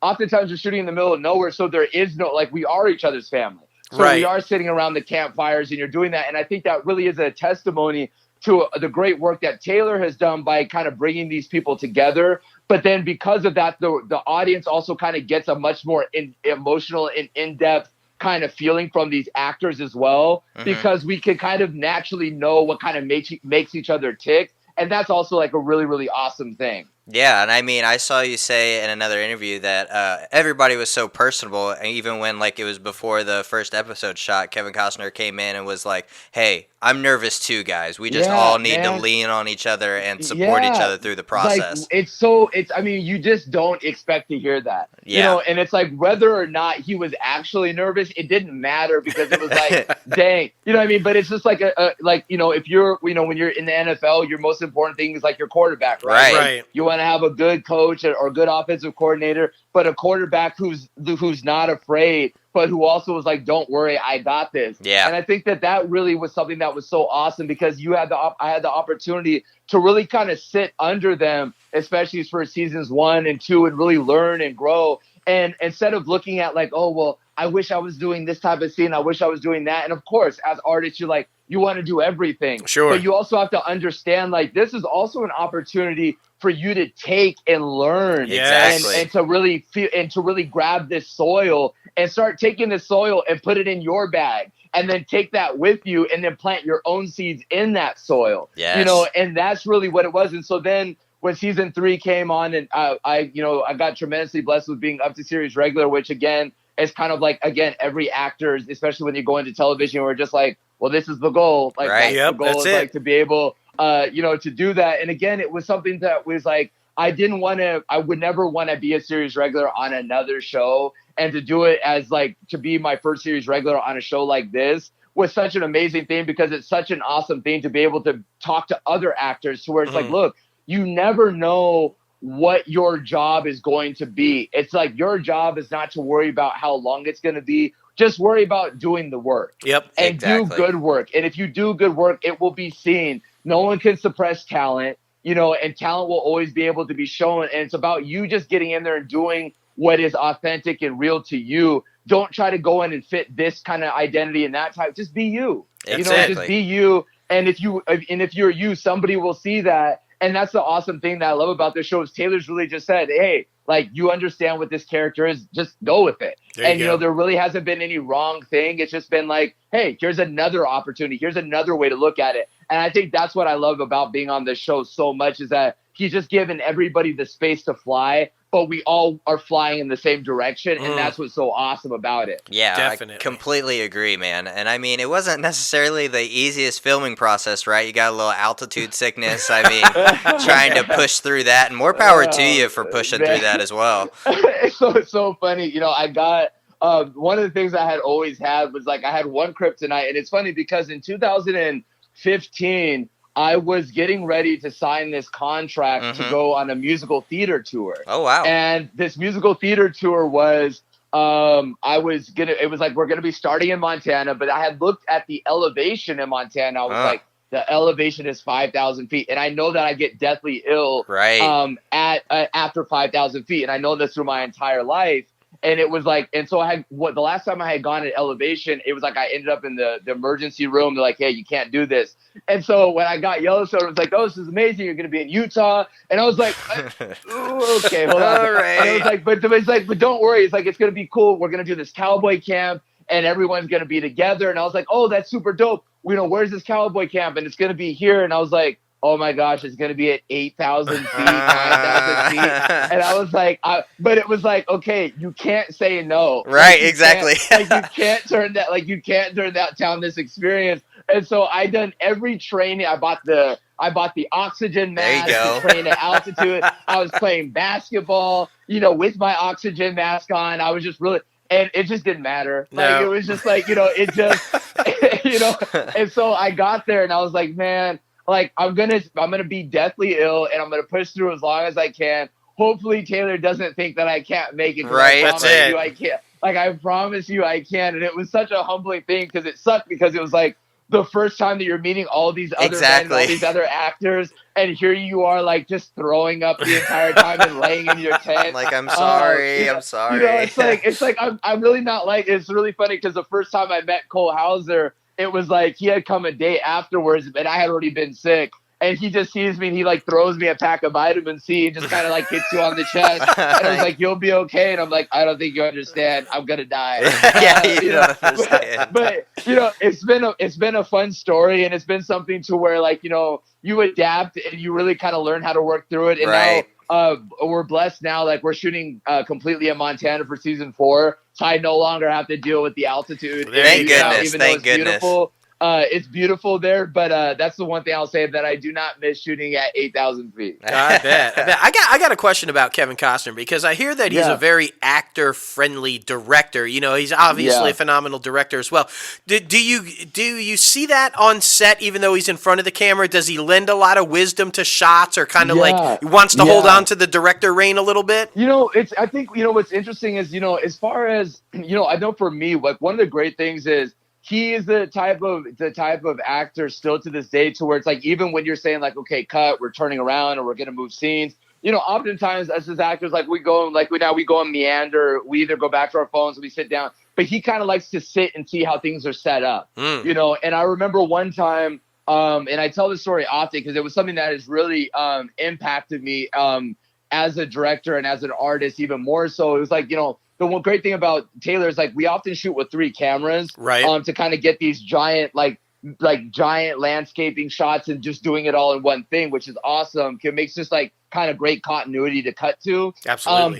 But one of these times I remember we were at like the rodeo pen, and we were just sitting there, and this camera was setting up and all these other things, and he knew what the scene was going to be. And so he had asked, one of the camera assistants, he was like, hey, I know that this is on a dolly and, it's going to be a tracking shot. He's like, when does my shoulder come into frame? And I remember sitting there, and I'm standing right next to him, and I'm just watching him do this. And I'm like, oh, okay. And so he does it. He's like, okay, your cameras, you come into frame at right here. And it's like, okay, can you put a mark down at this thing? And I remember he like turned to me. He was like, it's really important as an artist to know every single moment that any piece of your body is on camera. Right.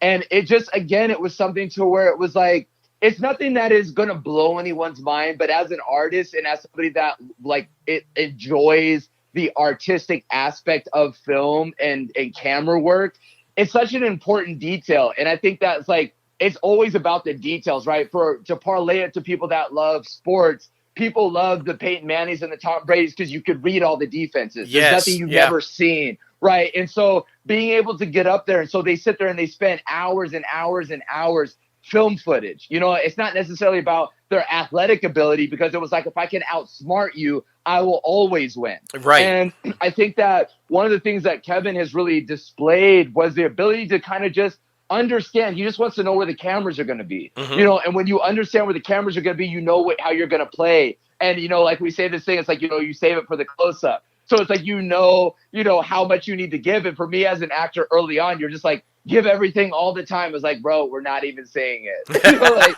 That's it. You see, like, where's the camera? It's like the camera is 450 yards away. We literally don't see anything. We just need you to walk to the mark and turn around. And so it really gives you this like this different perspective as an artist to really be more freeing, but also as an actor and watching him, you really get a tremendous opportunity to just see how in tune he is with the people that are around him. But also it's like, hey, is there anything that you want from me? Like, how can I also lend to you? Right. With somebody that's been doing this at, at the top level for 4 decades, is awesome for them to be like, are you asking me what you can give? Or like you're talking with your other castmates and saying like, hey, what do you guys want to do in this? And how can we really lean on each other? Is really, really awesome. It really tells you, it's like, guys, no matter what level you get to, that is something that you need to take with you no matter what you do. Absolutely. Like always do that. Like Defense Travels, that's the same thing. Like great work and attention to detail will be able to travel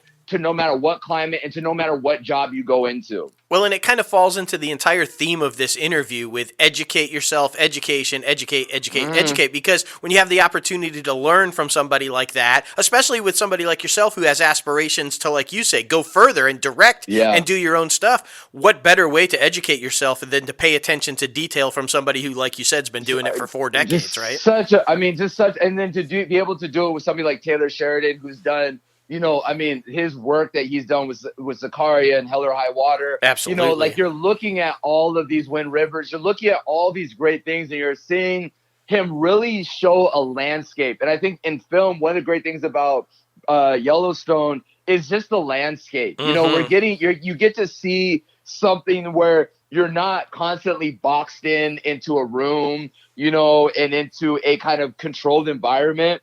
And I think that that's something that you really don't get to see a lot in television. You kind of expect to see that more in film. And I think that's something that's also awesome because he's really giving you, like we all say, like, we're not really making a TV show. We're just making like a really long movie. Yes. Because that's really kind of how everything is shot. And so it's like, when you're taking this attention to detail and you're saying, let's maximize the attention to detail. And oftentimes, yes, it costs more. And yes, it's a little bit more stressful. And yeah, but then when you look at the result, people are like, you just don't want to do anything less than that. That's it. Like it's like, and it's like this thing that we always say, like real recognizes real. When you know better, you want better, and this again, it is that because you're on these TV shows, you shoot on these sound stages, and that's fine. And we, often do that too with this show, but we spend so much time on horses and outside. And it's like one of the great things that oftentimes, like, when we are kind of like turning around on scenes, you can kind of just go and we're just walking, and it's just endless mountains. You're like, guys, look at what you get paid to do. Like, yes. We get to be out in the wilderness where you're not dealing with the traffic and the craziness of society, but then you also get to do your art, which is also so amazing, and then get to be around people that want to teach you as well. It's like, man, you can't.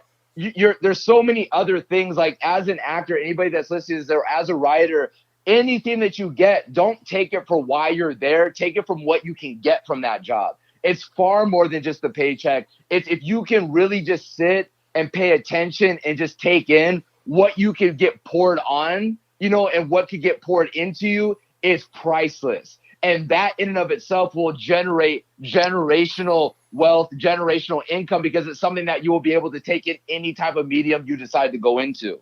Absolutely. Yeah, man, that was so great. And what do we like to do at the end of each interview? And I mean, you've done it throughout the whole entire interview, to be honest with you. But what we like to do is have our guests leave a little piece of advice for the up and coming actors trying to break into the entertainment industry. And I mean, other than actors, writers, directors, producers, anything like that. And what pitfalls would you say to try to avoid? I think, the biggest thing is, acting in entertainment in general, right? You have to understand that it's entertainment, but it's also an industry. Right. Industry also means that it's a business, right? Anything that's an industry has a business. And so I think that the biggest thing I would say for actors, especially, it's don't give so much power over to what happens in your audition process, because you have to redefine your wins and losses. You can't go, oh, I didn't get this gig in my, I didn't get it after I auditioned, therefore I lost. It was like, no, did you prepare? Did you do everything that you could in your preparational process to put yourself in the best position? Because that in and of itself is the win. Everything outside of that is the business, and you don't have any control over that. And sometimes the casting director doesn't have any control over that. Right. So it's really about redefining your wins and losses. And I know that's really difficult when people are like, I know, but I want to make money, and I understand all that. But again, when you get caught up in that narrative, you're setting yourself up for a very, very difficult time.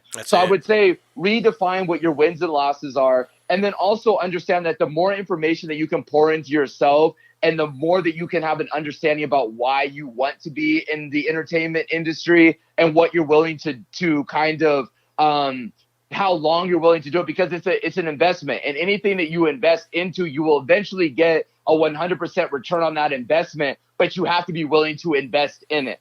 Right. And so it's like, if you're not willing to invest in yourself, you can't go out and expect these other industries to then also want to invest in you as well. So whatever information, whatever you can pour into yourself, do that. And for the directors and writers and stuff like that, continue to write, continue to direct, continue to just, grab your phone and just get some friends and create something and put it out there, and just keep doing that. And eventually something will happen. But as long as you continue at it, something great will happen. And whatever it is that happens, it may not necessarily be the route that you thought it was going to be, but it will be much more enriching than anything that you could have possibly imagined.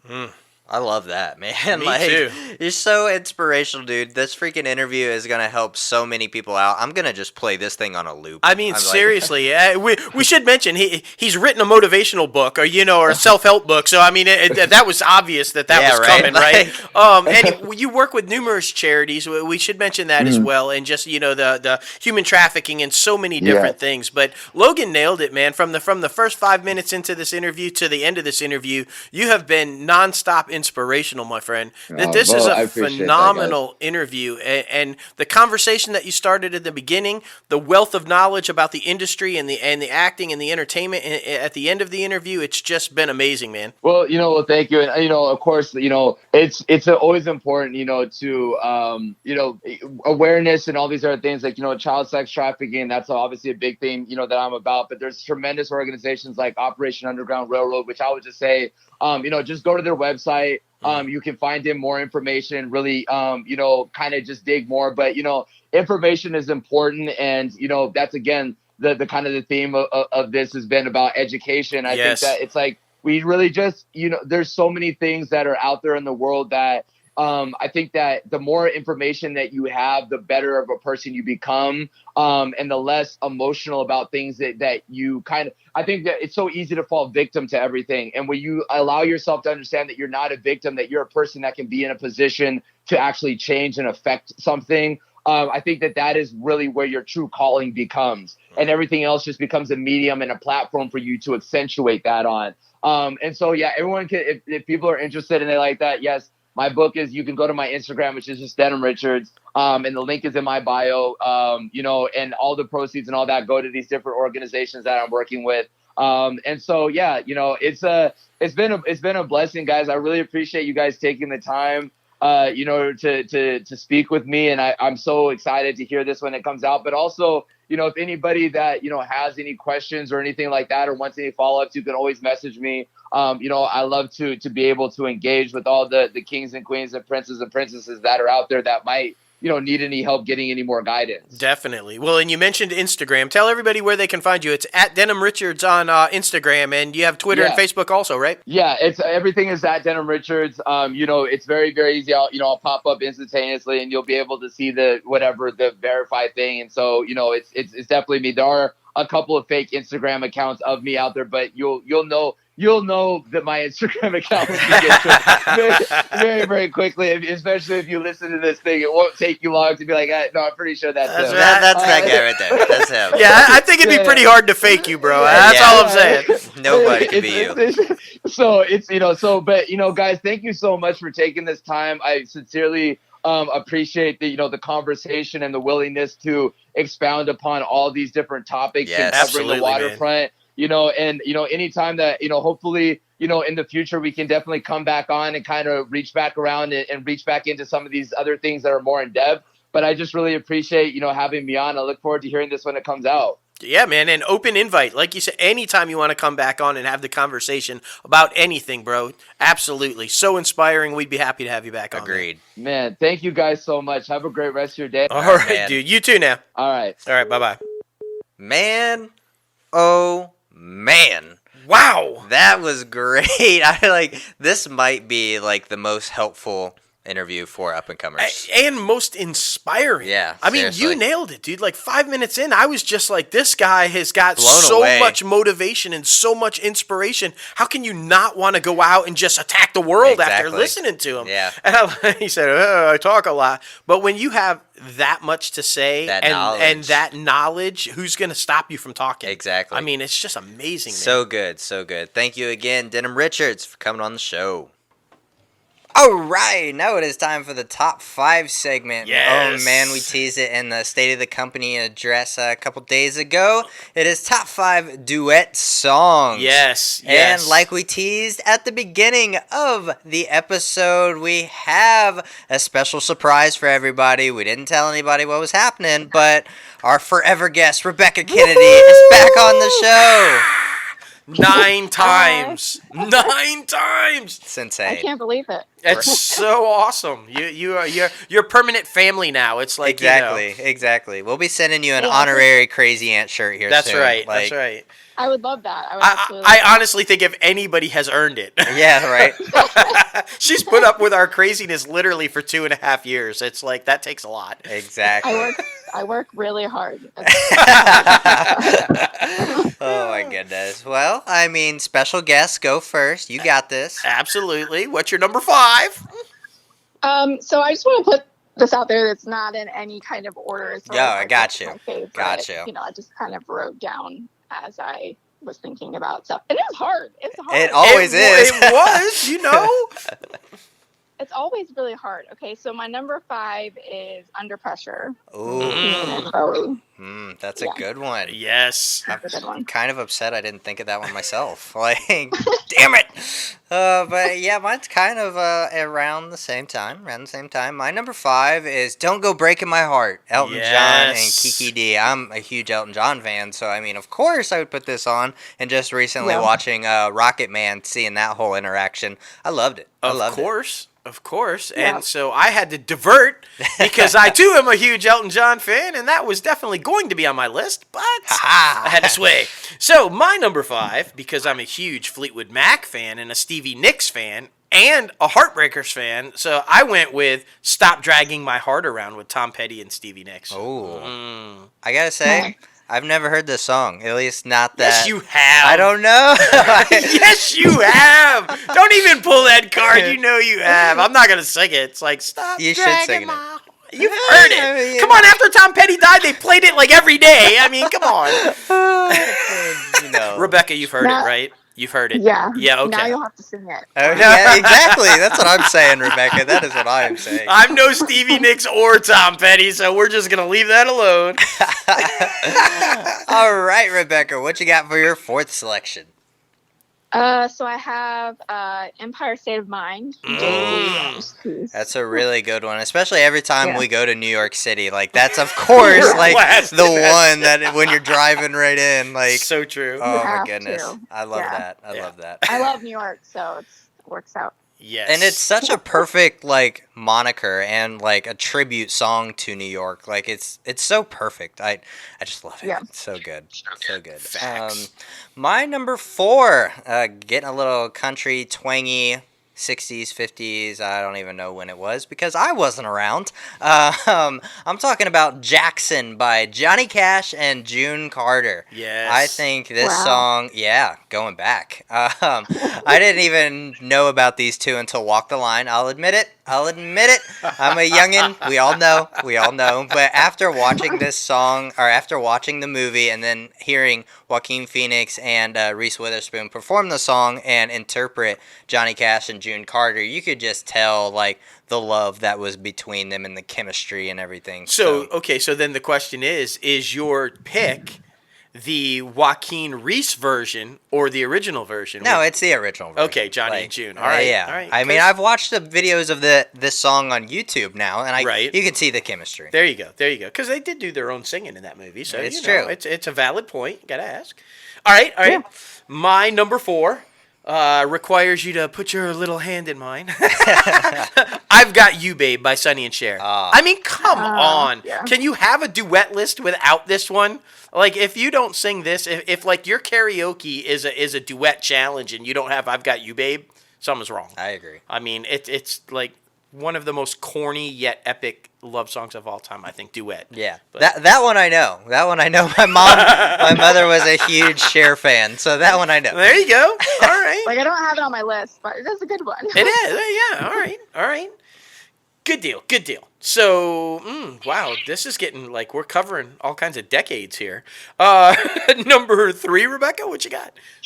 All right, so big Moulin Rouge fan. Ooh. So come on, May. Yeah. Oh, that one. You know. Yes. Oh my goodness, little Cam would be so happy and like brighten up right now. She would be. loves that freaking song. She like does, man. anytime that she wants to get pumped up, that's definitely like her go-to. Yeah, it's true. It's true.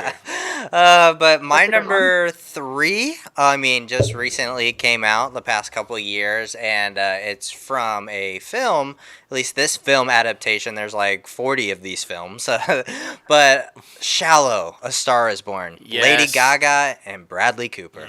So damn good. And you can tell Yeah. there was chemistry at the Oscars. You could tell they were sitting all close. I mean, they were saying it was for like the performance value, but I mean, I'm just saying. And then they both split from their that's what significant yeah, others. Yeah, okay. Exactly. It was a little, what's going on here? But I mean, that song, that whole movie is just absolutely brilliant and Yes. like tear jerking. Just so good, so good. And one of those that like the soundtrack sticks in your head. Yeah. If you play it, then you're playing it for like the week. It's true. Yeah. All right. My number 3. Logan, just to preface it now, you've never heard of it. You've never seen the movie. Let's just go on and get you out of the way now. Mine is Endless Love, Lionel Richie and Diana Ross. Yes. Brooke Shields. I mean, back in the day. I mean, come on. That's... Really? No? Yeah. How about the Luther and Mariah remake? No. No. Both were epic versions, but okay. You see, I got to make another confession here on the podcast, here on episode 121. My first introduction to Lionel Richie was American Idol. I'm sorry. The Commodores? Come on, man. I know. But now Oh. every Sunday I listen to Easy Yeah, Easy like So- Sunday morning, but you didn't know Easy like shit until I'm American sorry. Idol. All right. Well, now you have some homework to do. I when you know, That's I know. right. Well, last time you came on, Rebecca, like we talked about, I hadn't seen Lost, and now I'm trying to like watch all of that Yeah. too. So I'm catching up. I'm getting there. We're We're trying. We're trying. Oh my goodness. Well, what you got for your third selection? No, Rebecca? number two, Or, number two. Or is it your third? 2 or 3? It's 2. Ah, It's 2. see, I don't know how to count. Y'all know this about me, okay? I don't know how to say names either, so it's fine. Lionel Richie knows how to count. No. Whatever. True. Well, you took mine. I was also going to say Shallow, so. Yeah, I mean, yeah, it's just. I mean, it makes sense. It's an epic love song. I mean, and an epic duet, and no matter how you look at it, so that's a good choice. It's so damn good. It's a good choice. Yeah. All right. Number 2 for me. This is like the number 1 song that plays when I plug my phone into the car and your music starts playing randomly. But I just absolutely love this song, and I love Marvin Gaye. So, "Ain't No Mountain High Enough" by Marvin Gaye and Timmy Terrell. Well, okay, now why are you laughing? All right, like why did that elicit a giggle? I'm intrigued. You're talking about me? Yeah. Yes, you. Now she's gonna be like, "No, that wasn't me giggling. Right. What are you talking about?" No, that was me. That's my number 1 too. Damn. Damn it. All right. Okay. Well. All right. Let me bring this. Then let me bring this. Let me put some stuff that you guys don't have. Yeah. My number 2. You're the one that I want. John Travolta and Olivia Newton-John from Grease. That one was almost on mine. Yeah. I mean, That was come almost on mine. I mean, Yeah. you know, I find that though, like whenever you do that duet or any kind of like karaoke, you have to do the whole dance and everything. know, right? too, you know? Like- you gotta, the woman's gotta like throw down the cigarette, and he's Yeah. gotta do all the crazy. I mean, otherwise you're failing. Yeah, exactly. I mean, so, but anyway, you're the one that I want. Number 2. Yeah, I was a part of a Grease production in high school, and so yeah, this took me back. Not watching the original movie, but you know, being in the production. Who did you play? I was almost Danny, but what was his name? I think it was Sonny. Maybe Sonny is his name. Maybe. Yeah. Maybe. Yeah. I don't know. Clearly, it was memorable. Yeah, right. Like it was not. It was a good time. Yeah, it was a great old time.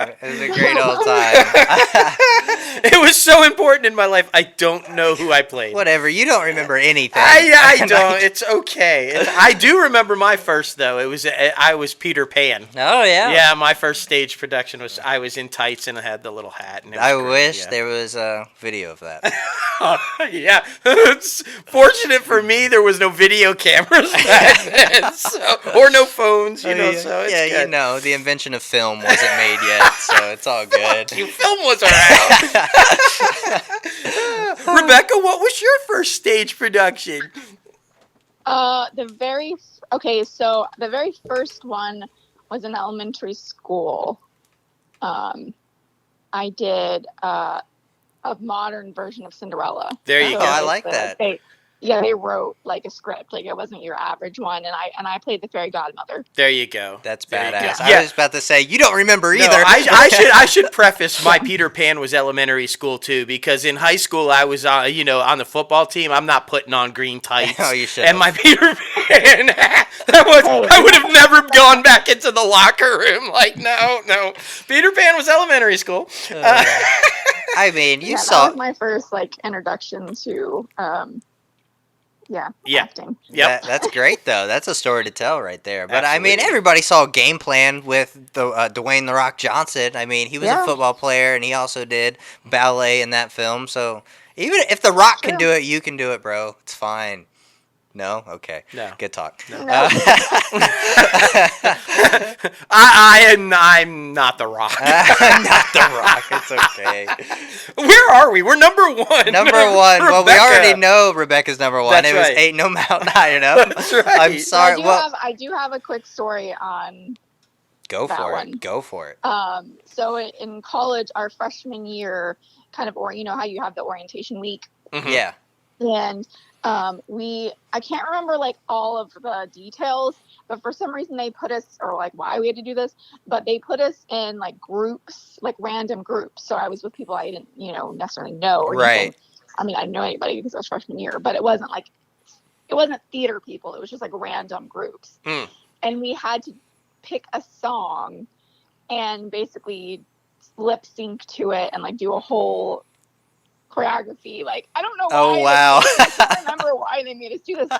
But like our group, of course, like it just happened to be like me being an act, like was going for theater. They got Right. lucky versus like some groups that didn't have anybody that was, and we did Ain't No Mountain High Enough, and of course I was like the woman part. So I remember that vividly, like the introduction to college was like lip sync. I'm like, here we go. So Yeah. good time. Well, that's a great way. That's a Absolutely. bonding experience right there. Like, Exactly. I mean, and rightfully should be number one on your list then. yeah, absolutely. My number one, I had a solo inquire of this song, so I'm just gonna put that one out there. The Time of My Life, Dirty Dancing. Yeah. Yeah. That beginning part. Yeah. Let's hear it. So Let's good. hear it. Now I've had the time of my life. It's so good. It's so good. Yep. Whatever. I shouldn't tell you to do that because then you'll want me to do my Kenny. Exactly. And I'm not doing Kenny. Exactly. I gotta pull away from the mic like he used to do. Like he had that move, man. My number one is Islands in the Stream, Kenny Rogers and Dolly Parton. Yeah. I fucking love that song, man. I don't know. Every time it's on, I will hardcore jam, and I'm not embarrassed to say it. Who can write a love song that refers to a fine-tooth comb and make that shit sound good? I mean, only Kenny and Dolly can do that, right? Oh, like, my come on. A fine-tooth comb. What? But it's an epic song, man. I just, the two of them together, and like you said, they just had chemistry. So good. Chemistry together when they were at it, Yeah. man. Just...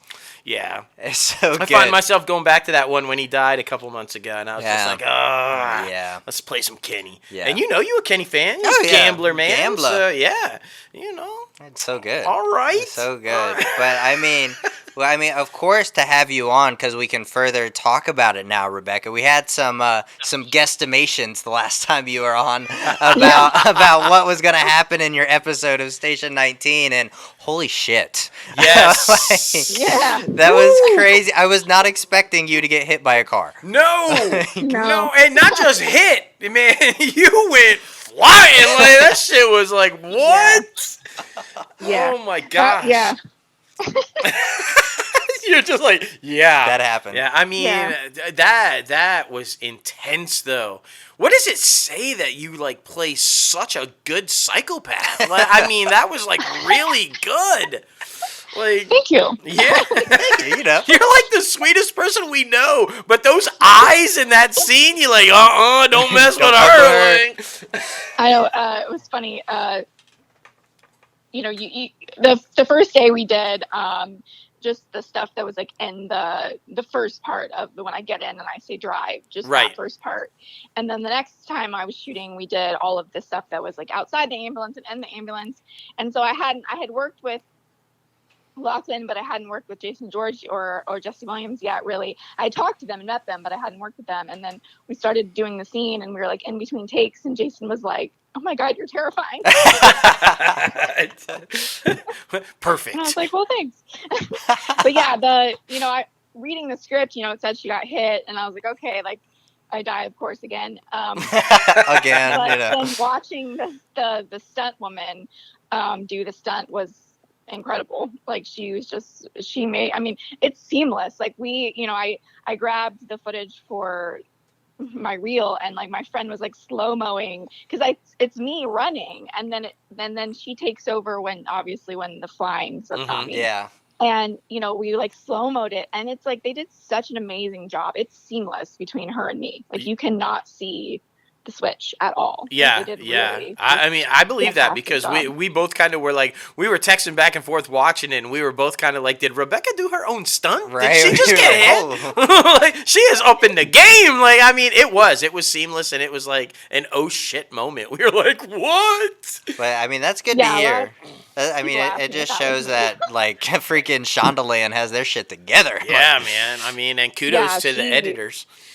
Yeah, she made me look great. She rocked it because a lot of people asked me if that was me, and I was like, I would not be getting off the ground. Yeah, no way. Like I'm not that cool. Well, and huge to the makeup too. I mean, the bloody ending was just like woo. Yeah, it was a little scary. That was Yeah, they're incredible. You know, we did all of that on set. We didn't go back to Wow. the makeup trailer.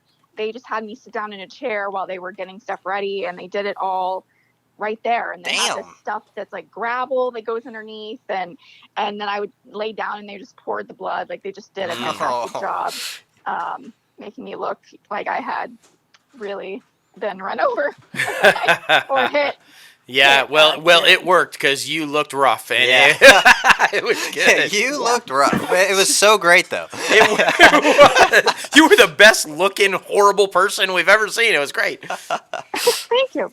Yeah, no, they were great. I don't have enough nice things to say about the cast and crew on that show. Everybody was so nice and welcoming, and it was just like a big family, and they just welcomed me right in. Oh, And fantastic. it was really sad actually to wrap because they were just such lovely people. Yeah. And much like everything, you can find it everywhere now. Like I love. It seems like every appearance that you make, every show that you can be flipping through channels and there you are. Yeah. It's Exactly. Like, there's Rebecca. Yeah, here's her Law and Order. Or here's her great. Station 19. It's like everywhere. Yeah, I'll take it. I can't complain. It's interesting. When I got the audition for this, I was like, oh, this would be so fun. And, the audition sides are, for all of Shondaland shows, I'm assuming, because I auditioned for Grey's before in the past. And, Yeah. Right. And, this is my first audition for Station 19, but you get fake sides. Right. So a lot of the lines were the same, but in the audition, I was robbing a pharmacist and making him go back to his pharmacy and give me the drugs. And I was thinking to myself, oh, this is interesting. Like, I wonder, what's actually going to happen. Right. Yeah. I know this deal. Like, okay. Yeah, I was like, I don't know if anybody would care, a random guy. So I was like, I bet there's more going on than this. And then when I booked it, I got the actual script, and I was like, oh, I actually get to rob them. Like, that's so cool. That is really cool. That is really cool. So what you got coming? Can you talk about anything? What's the next biggie? So they just announced a film I did a couple years ago called Limbo with James Purefoy and a bunch of other awesome actors is actually coming out on VOD and DVD August 4th. Fantastic. Boom. That's so awesome. just a few weeks from now. Yes. So I play. I don't want to give too much away until it comes out because it's a spoiler for the movie. But Lou Temple is the lead. He's the guy that's like basically on trial just to decide if he's going to go to heaven or hell after he's killed. Right. And I play someone from his past, so that's kind of all I can really Fantastic. give away. But she's another really interesting. Not a super nice person, so it was fun. You're so good. You're so good at those roles. That's right. I don't know what it says about me as a person, but It's like look how small and nice and sweet she looks. She's perfect. She's She's great. gonna be crazy. Like, it's so I know good. you would not think it's so random because in Hollywood it's so much about what you look like and how you're perceived as a person, and I play so much opposite of how I am. Well, it says a lot to your acting ability, does Yes. it not? Because nobody would buy it by looking at you, but then you see it and you're like, oh shit. Right. So yeah, that's just phenomenal acting right there. Oh well, thank you. I appreciate it. They on the show. They helped so much. Like some of it didn't, make the cut because everything can. It's TV and it moves really fast. But, Jason and I had some great looks back and forth, and he would give me so much, and all of the cast did as well. And so really, that only helps you as an actor be able to really go there and buy what you're doing is when everyone else is 100% in it with you. So Definite. Yeah. That's so awesome. But I mean, thank you so much for coming on and like talking about it again because like we said, we absolutely loved the episode. I've honestly watched it like at least 5 times. Oh yeah. Oh yeah. It's on Hulu. It's on Hulu Station 19. But yeah, we cannot thank you enough for coming back on so many times. Like next time, like we said, 10th time. That would be insane. Yeah. Yeah, and hopefully I'll have something else to maybe talk about.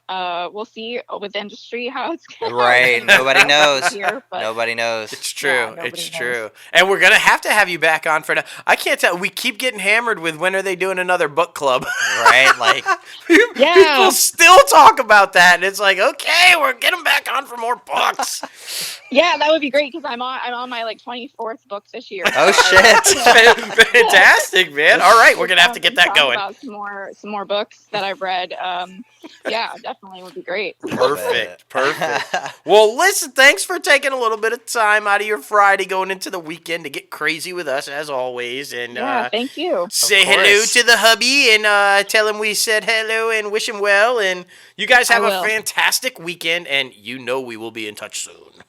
Sounds good. You too. And thanks so much for having me on. I really appreciate it. It was really fun, as always. As always. All right. Bye-bye now. Bye, Rebecca. Bye.